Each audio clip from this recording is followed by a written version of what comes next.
রাজ্য বিধানসভায় এত সাসপেন্সিং কখনো দেখিনি, এমনকি বামফ্রন্টের আমলেও নয়। বক্তা তৃণমূল কংগ্রেসের বর্ষিয়ান বিধায়ক তথা রাজ্যের মন্ত্রী শোভনদেব চট্টোপাধ্যায় সোমবার রাজ্য বিধানসভায় একসঙ্গে বিজেপির 3 বিধায়ককে সাসপেন্ড করার ঘটনার প্রেক্ষিতেই এমন মন্তব্য করেন শোভনদেব।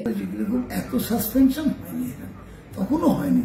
তখন বামফ্রন্টের অত রকম গন্ডগোল, চারদিকে অত্যাচার চলছে, আমরাও বিক্ষোভ করেছি, আমরাও চিৎকার করেছি, কিন্তু কখনো এত সাসপেন্ড করতে হয়নি যে আমরা অচল করে দিয়েছি। আমরা বিক্ষোভ করেছি, তারপর আবার আলোচনাতে অংশগ্রহণ করেছি। আমরা ওই যে ওরা দিনের পর দিন অল পার্টি মিটিংয়ে আসে না, বিজনেস অ্যাডভাইজারি কমিটি মিটিংয়ে আসে না। এটা সংসদীয় রীতিনীতি, আমাদের দিল্লিতে আমাদের সঙ্গে ঝগড়া হচ্ছে না, সেখানে আমরা অল পার্টি মিটিংয়েও যাচ্ছি এবং বিজনেস অ্যাডভাইজারি কমিটি মিটিংয়েও যাচ্ছি। এইটাই সংসদীয় রীতিনীতি। বিরোধ থাকবে, লড়াই থাকবে, কিন্তু তারপরেও কিন্তু সংসদীয় ব্যবস্থাকে ঠিক মতো চালু রাখার জন্য আমাদের অংশগ্রহণ করতে হবে। এটাই হচ্ছে আসল কথা।